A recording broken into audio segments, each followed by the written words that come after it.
Sean Lennon here with Pro Wrestling Enforcer Podcast. Right now, we introduce our guest on the show, Steve Tortarello, promoter of Warrior Wrestling. And Warrior Wrestling Stadium Series kicks off September 12th. Marion Catholic High School outdoor event, of course. And this is on the heels of a very successful event that they just came off doing, a first of its kind, and that was Friday Night Lights that they did outdoors at the Marion Catholic football field. So we're now talking to Steve Tortarello about the exciting news of Stadium Series happening on September 12th, September 19th, and September 26th. And he'll be telling us about the talent that's involved, including AEW stars Brian Cage, Lance Archer, Joey Janela, Impact Wrestling stars Kylie Rae, the Rascalz, Kris, Kimber Lee, Alex Shelley, Thunder Rosa, Tom Lawler, and many more. It's great to see that you actually, go ahead and do it, and you made headlines doing it as well in the wrestling world. Yeah, we decided we were not going to do it until the governor's guidance in late June came out. And we looked at all of the parameters for outdoor seated spectator events.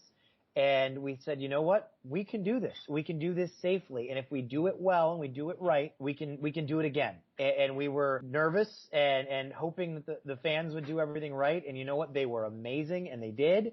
And it all came together, and now we're doing it again. Yes, we're very excited. I mean, when we go back and look at the last Warrior Wrestling event, it was a great card. It was stacked. Obviously, you guys always bring in great talent. There's no doubt. Never disappointing. And, the fact that we saw All Elite Wrestling not only involved with the event, but the president was looking closely at your event to see how he could bring back fans for the upcoming tapings or, live shows. So that's really great as well. Yeah, as Eric and I talked about after the show, if what we did can be replicated or made better by other people, awesome. We put our take on things, and we did the best that we could to do a safe show. And if others can learn from it, great. And if others can improve it, great. We're just part of the conversation with everybody else as we're all trying to do wrestling well. Definitely. And that's what I like about wrestling is there's a small knit community, like there's small groups of community. Like it's a lot smaller than you think. And many of the wrestlers, are a community along with the promoters and the fans. And so I really enjoyed the fact that you guys all came together and created this event, and we're excited for what's coming up. Yeah, like you said, it has been a very supportive community, and it's been really cool to see all the people reach out after it went well. And then we're the first ones cheering on our friends when they're doing events that are going well. Like Black Label just had 2 shows this past weekend. They were limited fans, but big online presence, and we're so happy for them. Definitely. And then Black Label Pro, that's another huge promotion in the Chicagoland area as well. And yeah, I think that you guys definitely set the tone, and safety is always number one, of course, but, having the experience of, meeting the wrestlers, having the experience of the fans involved with the event is also important. Like, if you don't hear the fans, reaction, if it's just like, the fans are on a hill and then the matches, the ring is like, way below them, that's not the same experience. You guys managed to still keep it an intimate show. I agree. I was actually just having a conversation with a security guard at our school today, because I'm back in school with my day job, and he usually watches WWE, and he said, I just couldn't watch it this summer. It's not the same without fans. And I said, absolutely. You need fans there. It's like live sports. It's like live music. It's anything. It's that interaction between the performers and the audience. And so we're really happy to be able to have hosted that. Definitely. Let's talk about some of the matches from Friday Night Lights and some of the favorite ones that you were a fan of. We had Kylie Rae go one-on-one with Ray Lynn, and Kylie Rae is so beloved in Chicago. I think that, obviously she wants to be part of every big show in Chicago. So and every big show in Chicago wants to have her. When we had the discussion in laying out the card about what do we open with, we didn't really think twice. We opened with Kylie Rae because that's what Chicago wrestling fans want to see. That's what they haven't had in 6 months. So we're thrilled to start off with a bang with Kylie. Definitely, and then from there you had 2 of the younger wrestlers that are really making their waves, Isaiah Velasquez and Trey. So that was Lamar. Trey Lamar. That was another match, yeah. And talk about that a little bit. How do you like that matchup? Sure. When we lay out a show, we try to do all different types of matches and have all different types of things for our audience to be thrilled by. And we wanted a match that was two incredible athletes who are going to put on a clinic. And we knew when we put these two guys together, Isaiah and Trey, they were going to make something special. And so, again, that came second in the show for a reason, because we wanted to blow people's minds right out of the gates. And so we hopefully thrilled people with Kylie as she returned to Chicago wrestling, and then we knocked their socks off with an incredible technical and flying match, and those guys delivered. And then, of course, you had the big man come through. Of course, the Warhawk himself came through from AEW, Lance Archer, and he wreaked havoc with another opponent in Sam Adonis, who was also a tough guy as well, man. So I love seeing that matchup. Of course, you had a little bit of build-up between them in their last Warrior Wrestling event in the War of Attrition. So that was a fun one as well. Yeah, and it really showed people that Sam Adonis is huge. People maybe might not have thought that or might not have known, but when he stands toe-to-toe with Archer, you just see how much of a super heavyweight Sam Adonis is. And now, obviously, of course, Archer's the monster, and so Sam really couldn't hold his own, so he hit him with a low blow and walked out because Archer was a freight train that you just couldn't stop. True. And then another great match, of course, Jake Something and Joey Janela. That's like a matchup we don't normally see. Like, they're both from two different promotions. So talk about that one for a little bit. Yeah, and that's something that we're often going for in Warrior Wrestling. We think of ourselves as kind of the crossroads or the train station, where you have these incredible wrestlers from different promotions, and they can't have some of these matches within their home promotions, but when they leave those home promotions temporarily and they're out in the wild, wild west that is Warrior Wrestling, we can have these dream matchups. And Jake Something and Joey Janela was one of those. It was hard hitting. For some people, this was their match of the night, and I don't blame them. I mean, it had action, it had power, it had speed, and it was an awesome debut for both of those guys. Definitely. Then we had the Spartan Rumble match. Warhorse came on top. Tough people that were in this matchup as well. The one called Manders, Dan the Dad, Davey Bang, Elena Black, and the guys from over there, the Chicago Freak Show as well, who many may not be familiar with. They also showed up. And, of course, Matt Nix, the Beastman, and Manders. So that was a great matchup. Yeah, we really wanted a crazy match. Yeah. And we found the most crazy and talented and incredible group of guys and girl with Elena Black, and just let them do their thing. And it was so much fun. That match was just pure fun. And poor Matt Nix got squished by Beastman coming off the ropes. And you also supported Matt Nix. You guys did a little bit part of his entrance as well, I saw. Yeah, well, he was actually doing photos, and Eric and I photobombed him, and it was one of our favorite moments of the night, so it ended up a photo that got shared around with Eric and I jumping in behind Matt while he posed in the sunset. Nice. And I hope we get to see Matt Nix back in Warrior Wrestling action again. He will be. I guarantee you that. Matt is a staple of Chicago wrestling, and in front of the camera and behind the scenes, he's really a kind of guy that Chicago wrestling wouldn't be what it is without him, and we're thrilled to have him and can't wait to have him back. And this was my match of the night. I felt the Rascalz against Alex Zane, Benjamin Carter, and Blake Christian. That was crazy. I love that match. It was so high-flying and intense. And for people that don't know guys like, Blake Christian, Alex Zane, these guys are really coming into their own now. They're very exciting to watch.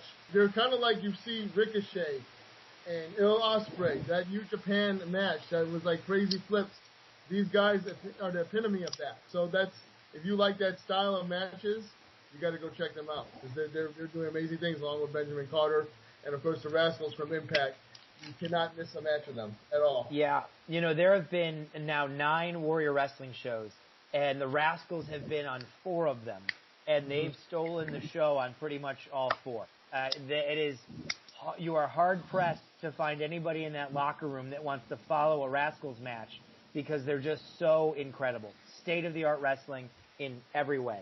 And then we had, of course, Pillman defeating Robert Anthony. And Anthony is a guy that has worked the Chicago scene for so long, now getting the recognition he deserves. And him with Frank the Clown at his side, that was so amazing. Their entrance they made, a grand entrance, on top of like a TV card or something like that, right? TV production or crane, something. Yeah, it was amazing. Yeah, that was their take on the WrestleMania 3 entrance of all the guys coming in those little ring carts. And, I talked to Frank the Clown when the Friday Night Lights first came about, and Frank said, I'm going to make an entrance on a cart like WrestleMania 3. And I said, Frank, I expect nothing less of you. And sure enough, they did it. And then, Brian Pillman, of course, will be featured at the Stadium Series, so we'll have to see who his upcoming opponents will be. But Brian Pillman Jr., first title defense for him, and looking strong. I really like seeing him, perform the way he does each and every time. That guy has a lot of heart every match. Yes, he does. And, he introduced the new finishing maneuver as well.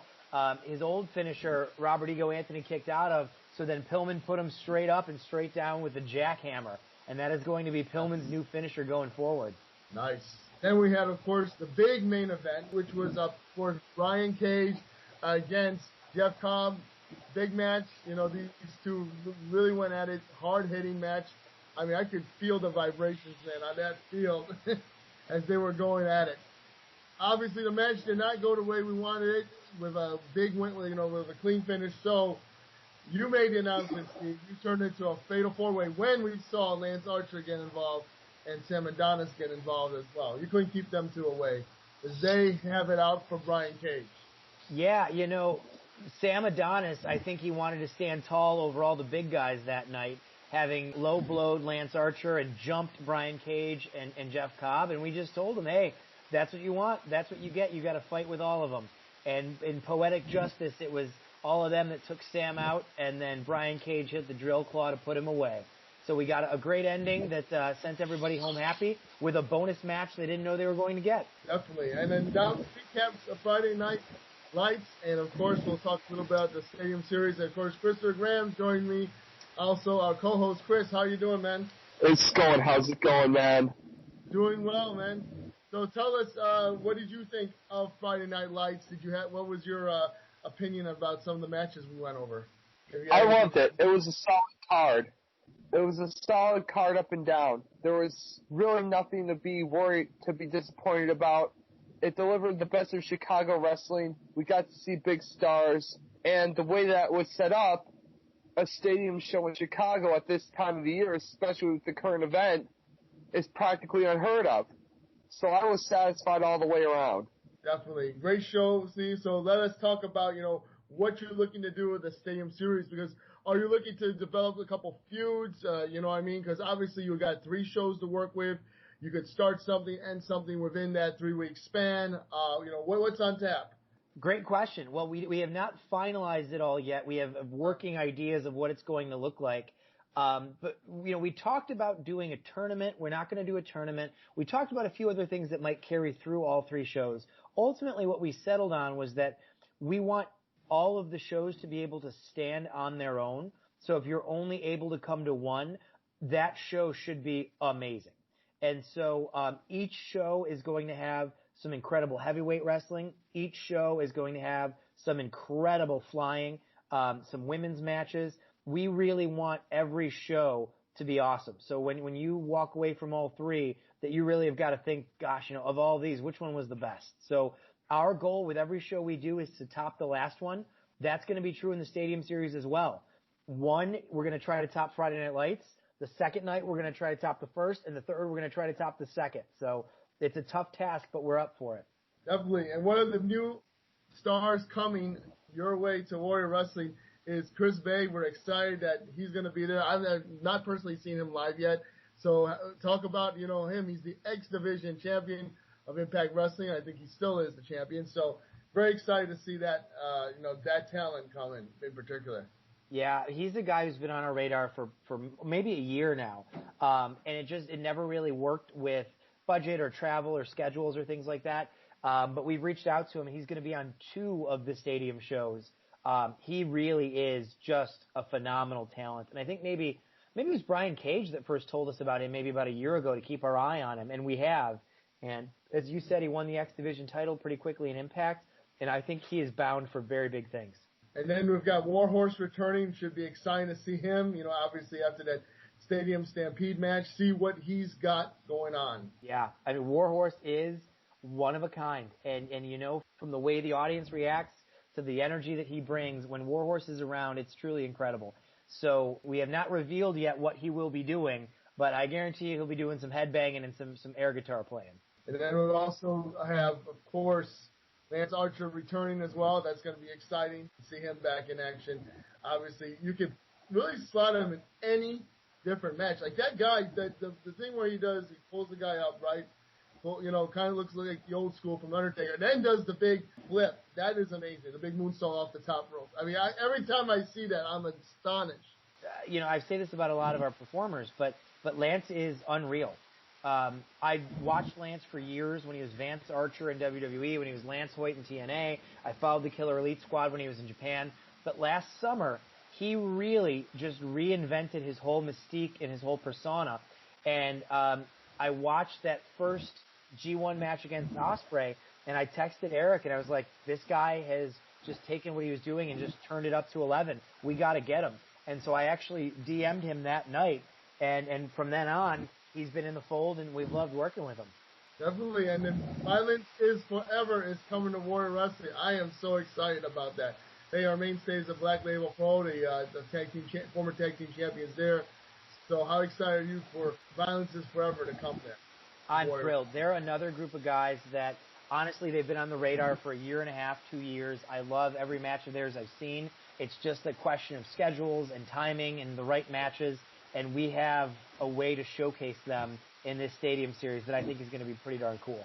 Yeah, and Dominic Guarini is, featured in MLW, and he also is formerly trained by Candice LeRae and Johnny Gargano, who are in NXT right now. So definitely a guy. Yeah, he is a very well-trained guy. Whatever match they're in, it's going to be a bruiser match. They're going to beat some dudes up, and it's going to be pretty darn cool. That's going to be amazing. And we've always, kind of hinted at it, but we've never really talked about if the Warrior Wrestling were going to bring tag team belts.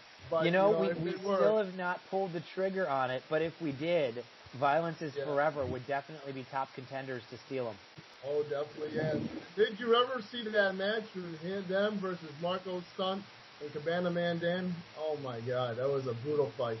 I'm a fan of theirs just in general, but their matches with the Workhorsemen, Anthony Henry and JD Drake, those were just out of this world.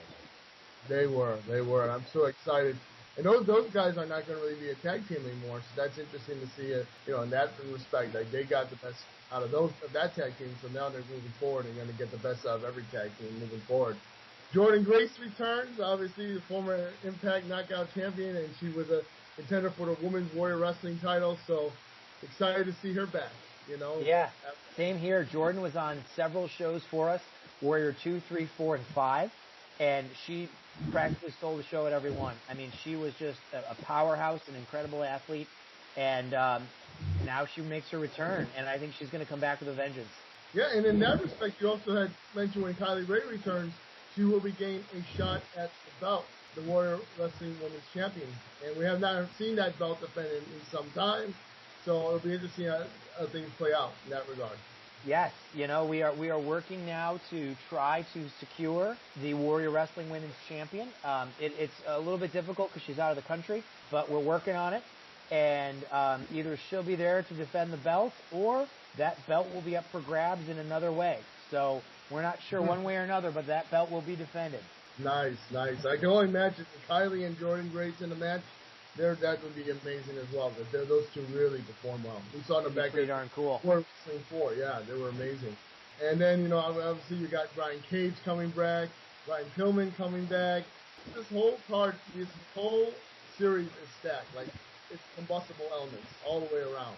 Yes, and I've already had so many people texting and asking about what are the matches going to be, who's going to face who's on which show, and all that we can say is stay tuned. Yes.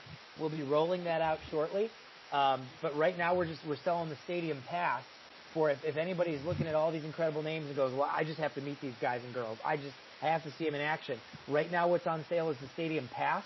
It gets you all 3 shows, field seating, VIP Fan Fest, 4 posters, the official Warrior Wrestling mask. Really, you can't beat that value. So if people are seeing all the names that we're putting out, your first stop is to get that Stadium Series Pass. Definitely. I mean, you can't go wrong with that. We don't have many wrestling events going on in the near future, so that's going to be very exciting. And also we have Filthy Tom Lawler coming back. That's going to be fun. We always love to see Tom Lawler return. You know, like people used to see him in MLW, and then it's been so many months since that time, and he actually came back into action last Saturday at Black Label Pro. Yeah, I mean, and I saw that match against Cassidy. It was great. Tom is just always great. I mean, there's never not a time when Tom Lawler is not a phenomenal performer and a phenomenal human being, so we're excited to have him back. Definitely. And Christopher, you have anything? As we're talking about all the talent? Yes, I do. Going forward with everything going on in the wrestling business, the big move forward as we see with wrestling slowly returning, could we see the Chicago scene returning slowly? Ever since you did the stadium show and you're doing these stadium shows, could we see a return to shows in the Chicago area, or is that going to be not a possibility for the next year out? Great question. I hope I'm wrong, but I personally do not think we're going to see indoor shows until well into late 2021. And so that's part of the reason that we're doing the Stadium Series is that we love making wrestling shows. And we want to get 3 of them in before it gets cold, because once it gets cold, I don't see a way to do Chicago indoor wrestling shows like you're used to at the Logan Square Auditorium or 115 Bourbon Street or at Marion for Warrior. I think we're going to be primarily outdoors this year and next. I hope I'm wrong, but that's what I think is most likely to happen. Yeah, it's a difficult time to predict, and obviously we have so much going on, with this virus, so hopefully we will get through it and be stronger together. Obviously the wrestling community will stay strong together. And, we've also had like events like the Rise and the Shimmers, these are, bi-yearly events. They've all of a sudden evaporated as well. So it's difficult. I mean, I know Zella Pro had an indoor show, but, it's all about the limited capacity when you run those events. And it's all about who's willing to put them on, Yeah, and for us, because we bring in such big names and whatnot, it's just not financially feasible to do a show in front of a small amount of people. Right. So we've got to go big or go home, and that's why we're going big in the stadium, and then we're going to go home for winter. Definitely. And so for when you bring in such great talent, you have Alex Shelley, like this guy, he may not be wrestling in the next 2 years. He's just a great veteran. And people once in a lifetime just seeing these wrestlers perform, seeing these great athletes, really show out. I mean, that's just got to be phenomenal for you and for all the fans. Yeah, and that's why, we really stress. Obviously, we want people coming to our shows just to enjoy them and to be part of the atmosphere. But if you want to see these incredible performers, this might be your last chance for a very long time. I mean, we don't know when an Alex Shelley is going to come through next, or when's the North going to wrestle in Chicago the next time. When's it Lance Archer coming next? We don't know. Definitely. That's an important thing as well. And of course, the Rascalz, they'll be back in action. We are excited to see them. They're really growing on us. Obviously every match they're in, they really elevate this thing about the 3-on-3 tag team match. To me, they really elevate that match. You know what I mean? It's not a popcorn match. It's not an opener match. It can be the main event, co-main event. They've really elevated that style. Well, yeah, and I think that's because it's so incredible. It's so state-of-the-art. You know that you are going to see something that you're not going to see anywhere else, and that's pretty darn cool. Well, we're excited, Steve, of course, for Warrior Wrestling, and, we're looking to do more with FightLeague.com and Warrior Wrestling, so we'll definitely have you back on. So thank you for this podcast. Chris, do you have anything else that you'd like to ask him? Yeah. As we're seeing these new talents come through, as you brought up Alex Shelley, whatnot, or anything, you brought up the Rascalz. When will we see Sema, Lindemann, and T-Hawk come through again? Because those 6 men were in the Stronghearts together at one point. Yeah, and we were thrilled when we had them at Warrior 8 in February. It really just depends on their schedule. So actually, Shima reached out to me and said that they were going to be in the States for several weeks. Actually, they were based in Mexico for all of February, And he said they were looking for work in the States, and we said, well, coincidentally enough, we would love to work with you guys. So it's really going to depend on when they are stateside again. I think they may be stuck in Japan right now during the pandemic because they've not been on AEW either. Shima and I send DMs every now and again. I will reach out to them, and if they're available, we'll snag them up. In that regard, we have seen local talent shine at Warrior Wrestling. We've seen Isaiah Velasquez shine and Davey Bang. You know what I mean? I feel like when you don't have as many like international talents, you give a spot to a younger talent that is from the area, and they will grow with that spot.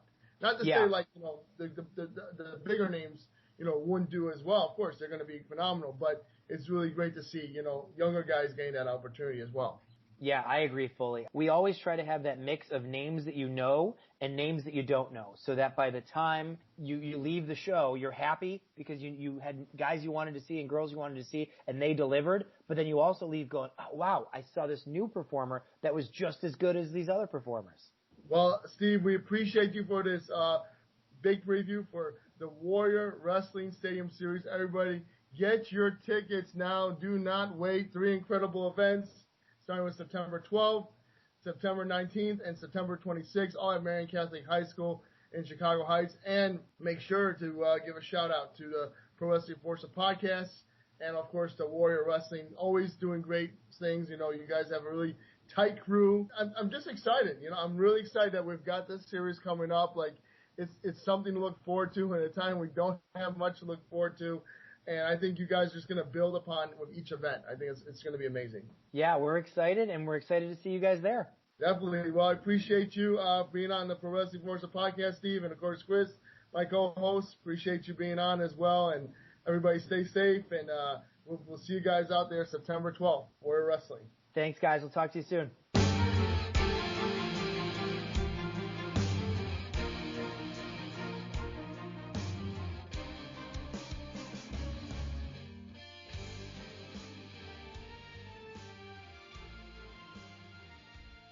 Back with Kris Grams on Pro Wrestling Forza podcast. Thank you very much for tuning in. And today we're going to talk about Warrior Wrestling Stadium Series. And it kicks off on this Saturday, September 12th. We're excited. We're going to be previewing all the Stadium Series. Of course, we had Steve Tortarello on the show.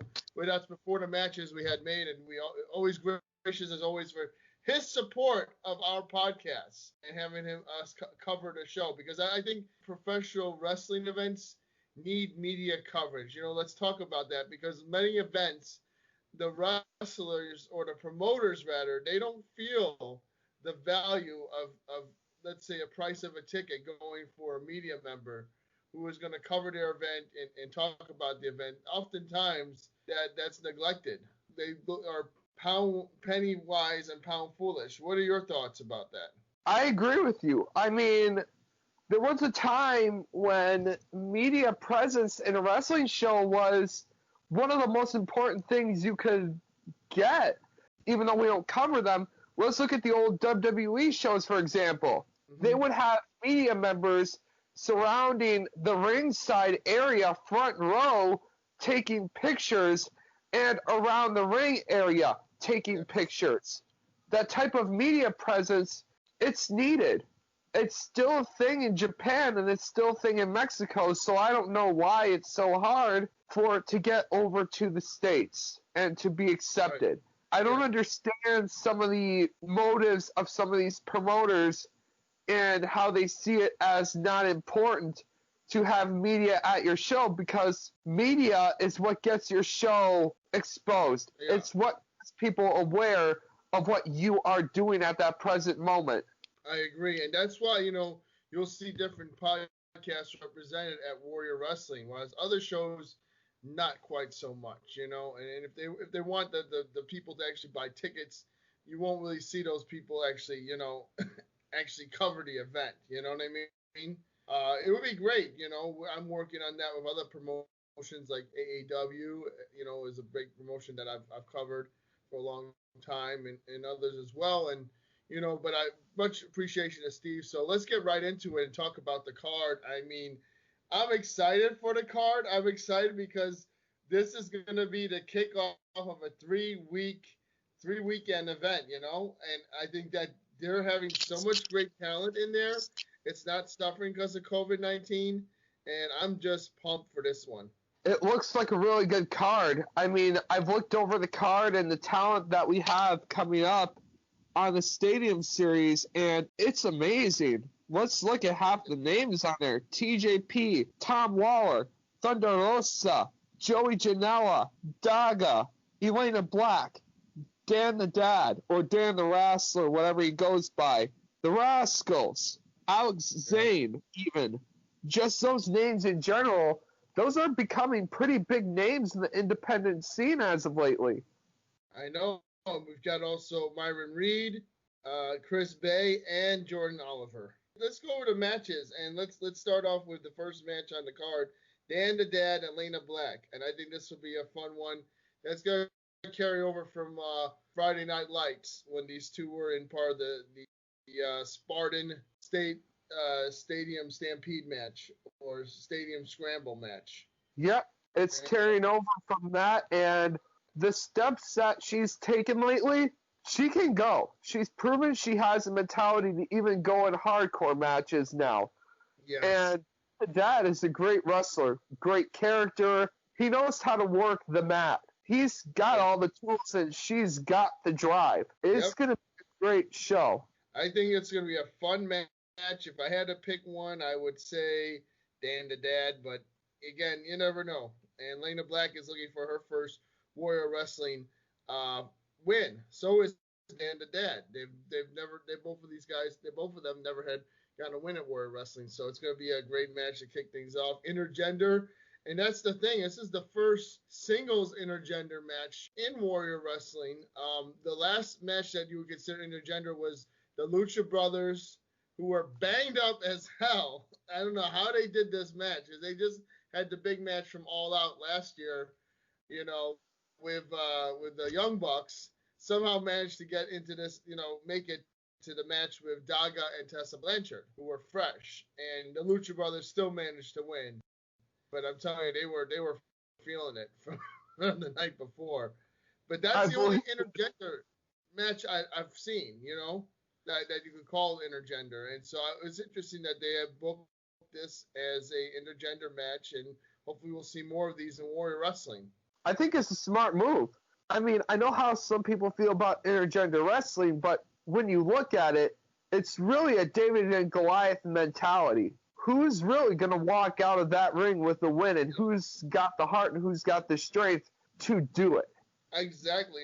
And, I wasn't a big fan of intergender, but, I was open to it. And the first one I ever saw was Sami Zayn. Now, back then, he was El Generico versus Sarah Del Rey, and that was one of the best, probably the best match I saw that weekend. Yes, those that was two. The main event of Chikara. And, that was the first intergender match that got my attention and that I felt like was special. These two were great wrestlers, performing a great match regardless of their gender. They played up the whole thing where, Generico was hesitant, didn't want to take out, didn't want to do certain things, and then all of a sudden they were going at it. And Sarah Del Rey won that match. She did. Chikara weekend in Chicago. I don't know the exact name. It was a big weekend. They were doing Chikara and then Ring of Honor. That would have been the last weekend, I think, El Generico, Sami Zayn was with Ring of Honor. It was one. I don't know if it was the last, but that was the last year that he was part of WWE. He was part of ROH before he went to WWE. That was the final year. Yeah, that would have been during his rivalry with Kevin Steen, and that would have been during their last Ladder War match. So that would have been right at that exact moment. True. But then circling back, I think that's going to be a fun one. I've got Dan the Dad, but we'll see. I think he's going to find a way to mischievously beat Elena Black, but we'll see what happens. The next match is Daga and Isaiah Velasquez. A lot of machismo in this matchup. Very good in the ring. They are masters of technical masters. And for Daga, this is a match. Daga wrestles majority in Mexico, right?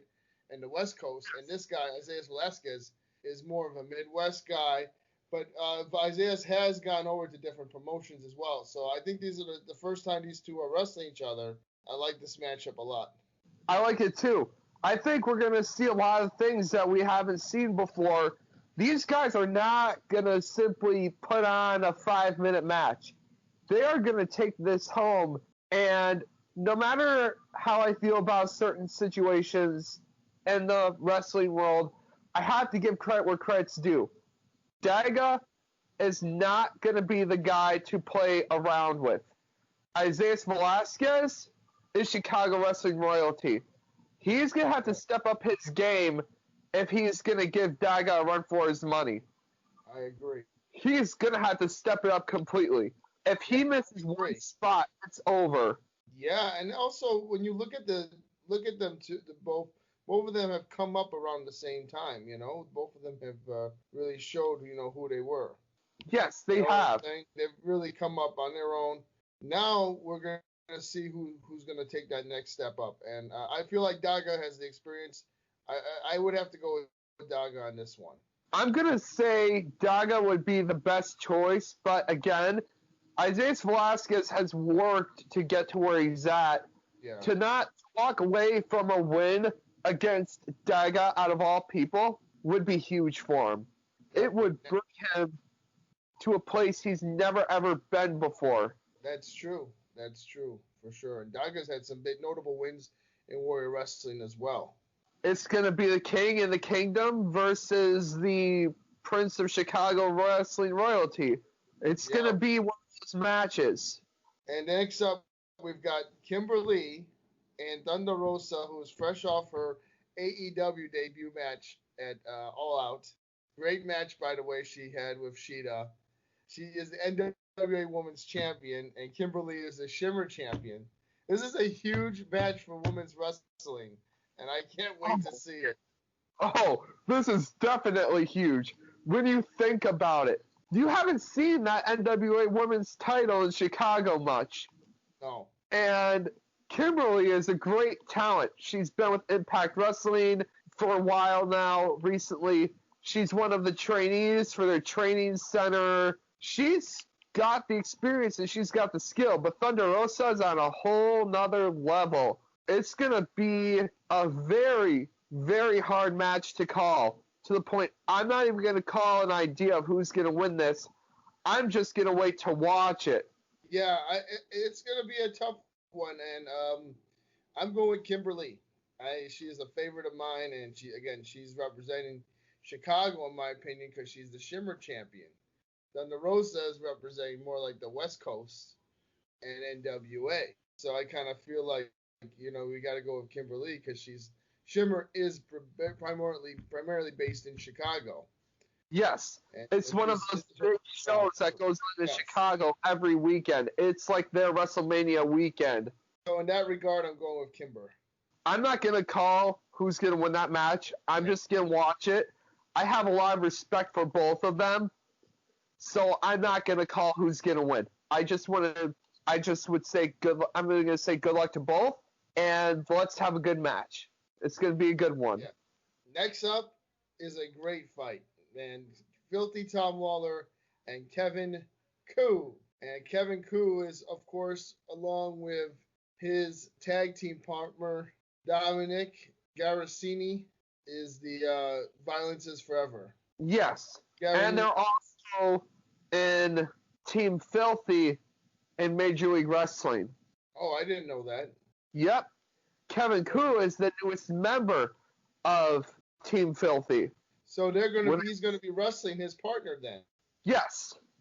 Oh, so that's interesting. So I didn't know Kevin Koo was in MLW. I thought only Dominic was in MLW. He just started. Oh, there's several people in Major League Wrestling right now that are under contract that don't exactly get most of the...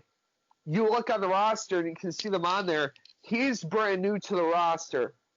Team Filthy is comprised of Eric Stevens, Tom Lawler, Kevin Koo, who's the newest member, Dominic Garrini, and Kit Osborne, who most people will know Kit Osborne from GCW and IWA Mid-South.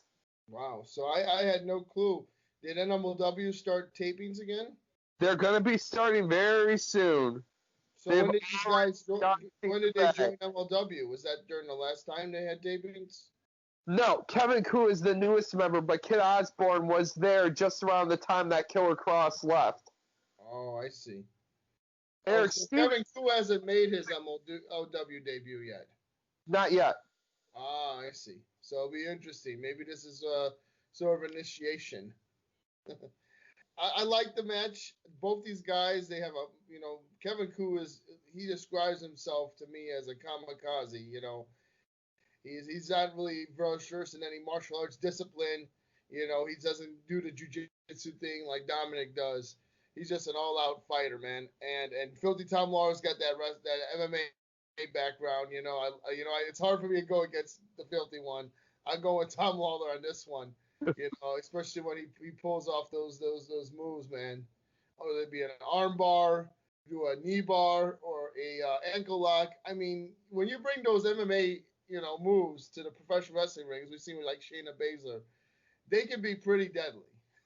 They can. It's hard to find if you're not used to countering them, you're not going to counter them, and you're going to be tapping out. Now, Kevin Koo is one of the toughest, baddest guys I've seen in that ring, right? So he is. He's got my respect, before even walking into this, but I'm going with Filthy Tom. I got to say Tom Lawler, too. Kevin Koo's going to bring up a good fight, but Tom Lawler has excelled quicker than anyone who's made the transition into wrestling from an MMA background that I've seen in the last few years. Definitely, man. And I thought he would have been in NXT by now. And that was like a year or two ago. I thought that. So not quite now. Now I see that he's really gotten his own niche. Like he has MLW. He's got all these other promotions. I mean, I'm sure he's going to work Bloodsport soon. I'm sure he wants in on it. He's told me he wants to be in part of Bloodsport. So obviously GCW. That's going to happen. These opportunities are going to happen. And also we know that he has potential to work with Japan with the new MLW, New Japan Association. So I think he's in the best place in his career possibly could be. Like, you don't need to be part of the E to get where you need to be. Like I said, it's hard. Like a year, 2 years ago, it was hard to get off that mentality because we had just saw Matt Riddle sign with NXT. So I thought, Tom Lawler's got to be next, They got to be looking at Lawler, and that's even before I even start really watching Lawler's matches, Yeah, I don't think Tom Lawler's ever brought up working WWE ever in any interview he's ever done, in any piece he's ever done. He said he's fine where he's at. But moving forward, we've got Joey Janela and Warhorse. And keep in mind, Joey Janela got the big victory over Jake Something. Joey Janela on AEW really has not been a big name player. He's recently teamed with Sonny Kiss, and I don't know, I don't want to say fall to the wayside, but he's not being utilized as the big attraction anymore. I'm actually going to say he did. He should be one of their big names. I remember when he signed, everyone was excited. I know. Warhorse now, he's fighting a guy for his roster spot. You could potentially say, because Warhorse came out and wrestled Cody, had a great match, and it's just like Cody didn't even get an opportunity to Joey Janela to win to get a chance at the TNT title. It's like Joey Janela's in the company, instead of giving people from the outside the chance, and that probably doesn't sit well with Joey. So I think he's going to take it out on Warhorse. If I had to pick, I would say Warhorse has the momentum. Something tells me Warhorse is going to come out with a win somehow. He does, but I'm not going to doubt that Joey Janela is going to pull out all the stops to bring him through a world of pain before he even gets a win on him. Oh, yeah. I count on that as well. And it was part of the Spartan Stadium Scramble. Warhorse won that. So he's got momentum if we look at it. But both of them have momentum as well. And, I just think Warhorse can be tricky. He's evasive, and man, I think he hits a lot harder than you think for a guy who's like, 5'8" and 200, maybe not even 200, 190 pounds. He hits hard. He hits hard. No doubt in my mind he hits hard. There's a horse in there, man. Yeah, I mean, for a guy to his size, like, you don't think, but he hits hard. He does, and like I said, though, let's not discredit Joey Janela in this situation. He went through a world of pain facing one of my favorite wrestlers in that AEW roster, Jon Moxley and came out with tons of respect. You gotta wonder how he's feeling now that he's not in that position anymore, but now he's more or less an afterthought. In AEW, yeah, I agree. We'll see what happens. I think it's going to be a tough match. And listen, any guy can win. I'm going with Warrior, just barely edging him out. Just going to be a tough match. It's going to be a tough one. I'm going to say Joey Janela. I have to pick. It's going to be Janela for me. Janela, okay. Next up, we've got Tjp Alex Shelley. This is a fun one because I don't know if these two have fought each other one-on-one. Didn't they have a tag team match with the Machine Guns against TJB and Fab Bilal? I think they had that on Impact not too long ago. And it was a great match between TJP and Shelly. They pulled out a lot of pure wrestling. They really did. It's going to be a hybrid that's going to be that they're going to have. For Alex Shelley, I mean, a guy that we thought a couple years ago was done with the business, right? Was it after his ROH run he had left? He said he was done wrestling? Or his New Japan run? Yes, it was right after his New Japan run, too, he said he was done because he did say he was going to retire. He did not lie about that. True, but then we had him come back, and then the timing was perfect. And you had Chris Sabin coming off that injury, and they became Motor City Machine Guns. And then the week after, following the pay-per-view, Slammiversary, they became the tag team champions, ending in 1 year. Wasn't it over like a 1 year reign of the North? So that was huge. 101 days that the North sat as champions. And I got to give credit where credit's due. The North were the second greatest title holders for those tag titles in TNA or Impact Wrestling history. Mm-hmm. But the Motor City Machine Guns are a tandem. Yes. I don't expect Alex Shelley nor TJP, mind you, to really not give us the show somehow. And you know what? Keep in mind that what I see happening is Alex Shelley so far has been undefeated in Warrior Wrestling, I believe. He has really done such a good job. Like in Warrior Wrestling, like he has really showed that he belongs there, and I think he's going to go to another victory against TJP. I think it's going to show it's his house, and he's not going to give it up for anyone, including TJP, who is another great wrestler, by the way. You know, I really loved him in the WWE in the Cruiserweight Classic. He was a Cruiserweight champion. I feel like he should be utilized in Impact more as a bigger name. He should. I don't exactly see him as a tag team wrestler, and this is nothing against him as a tag team wrestler. And you got to admit, WWE did such a fun job with his intro, man. He had the video game intro and the music. But I feel like they underutilized him. They didn't give him a good situation. No, they didn't. And what I'll say is that when we see this happen, we're going to see probably a great match, and we're going to be talking about TJP after this one. So that's what I'm hoping happens. I think it will be. I don't see him not getting buzz after this. He's been building and rebuilding and reclaiming what was once his in terms of how good he was. There's nothing holding him back right now. There's no more Vince McMahon in his ear. There's no more 5-minute squash matches on his mind. He can use what he knows, and he can put that in front and say, this is what I've got to offer. And Alex Shelley's actually 1-1 in Warrior. He lost to Austin Aries in his debut, but however, he defeated Ren Narita last time at Warrior Wrestling 8. And again, it's TJP's first Warrior Wrestling show, his first match, and anything can happen. I'm just going with Shelly on this one. I'm gonna say the same.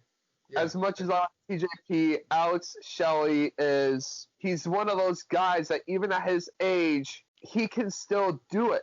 He's literally one of those guys. He has nothing in his age working against him because he still moves like he's 20 years old. I know. And he'll keep moving like that, hopefully, for a little bit. Hopefully he stays grounded and doesn't get, you know what I mean? He's had no serious injury to stop him so far, so. Yeah, exactly. And he is a hell of a wrestler, and I can't wait to see, more of him, against more different guys, and I feel like that's more of him. What we're going to see. That's the best part. He's going to be in the, and I'll let everyone know this, he's going to be in the Ring of Honor Pure tournament coming up. Okay. For the Ring of Honor Pure title. They just brought that back. They're reinstating the Ring of Honor Pure title, which if anyone watched it like I did or you did, the rules are you can only touch those ropes 3 times, and you can only win the match by submission or clean pin. I remember that match when they had it, of course, originally. I think it was Bryan Danielson. He wrestled the match like that with Nigel McGuinness. Yes, that match is legendary. Or the Ringmaster match. Remember that? That was another great match by Ring of Honor. You can only touch the rope 3 times in that one. Remember that? Ringmaster? Yes. So moving forward, we've got Cage, the Manimal, versus Alex the Sauce, Zane. That's going to be fun, man. 2 guys of 2 different styles, but they can keep up with one another. I'm excited for this one. Alex Zane, really, in 2019, that was his year, man. He really did a lot, and he is an aging performer. I think he was a guy that he started when he was young, took a break or had an injury, and really he only started back the last couple of years. Like, he's not a 20-something-year-old. He's a 30-something-year-old guy. Yes, he is. But when they call him the Sauce, it's the truth. Yes. He's not a guy who misses a move or botches a step. No. He can do everything just as good as the next person. So in reality, I think he's going to give Brian Cage a run for his money. Now, Brian Cage is a beast. Let's get this out of the way right now. For a guy his size, to move the way he does is crazy. For a guy his size to keep up with guys that are 100, 200 pounds smaller is crazy. No doubt he's one of those guys who should be known better, but I'm going to go with him, Cage. But go ahead. I have to say Brian Cage too, unfortunately. Yeah, I think Zane is a great wrestler, and I think he's going to bring the best out of Brian. I think Brian's going to have to pull everything out of the hat for this one. He's got to be ready to take some falls, some trips, and slips. You know what I'm saying? Alex Zane is a very hard guy to get a hold of, He's going to have to be ready to put some weight into his hits. Yes. And take him off his feet. The only way you're going to get Zane for a clean pin is if you get him off his feet. True. And I think Brian Cage is talented enough to do that and really match his wits with brawn, He can do it. I'm going to say Brian Cage. Same here. I'm going to overlook the stuff he's done in AEW because it's been a little bit lackluster. Yeah. I mean, I don't think they should have put the FTW title on him.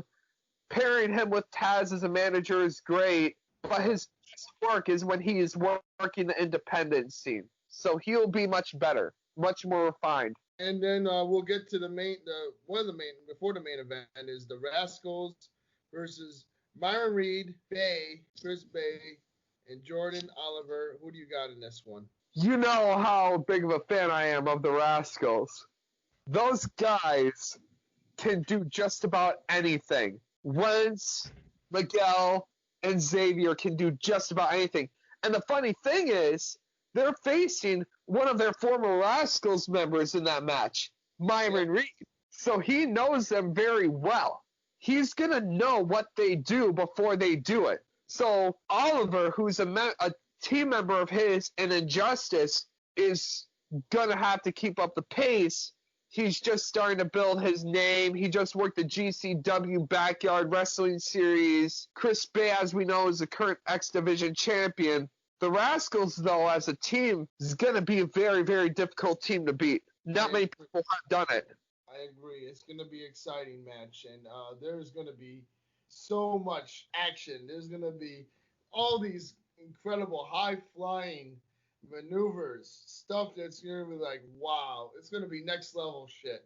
You know what I mean? Every time we see the Rascalz perform, and then against these guys, and especially, Myron Reed, who's a big risk taker. I mean, if you guys love the Hardy Boys, you love that style of wrestling, the high risk, high reward, then you're going to love this matchup because it's going to be a barn burner. And Yes. I've got the Rascalz winning this one just because I feel like they're on a roll in Warrior Wrestling. They have done a lot of stuff. They've wrestled Strong Hearts, who they lost to. They wrestled New Japan, Will Ospreay. I don't know the name of the team, man, but Will Ospreay, Amazing Red, and Rocky Romero. Chaos. They lost to them. Great, insane matches, but they finally got a win at Warrior, and that was Warrior Wrestling, the last one, when they had a big win, of course, against Alex Zane, Blake Christian, and Benjamin Carter. That was one of their first victories as a team in Warrior Wrestling. I mean, they've faced some world-class talent, and the Rascalz, even if they've lost, they've proven that they deserve that spot of being in those world-class matches against guys who have that type of namesake.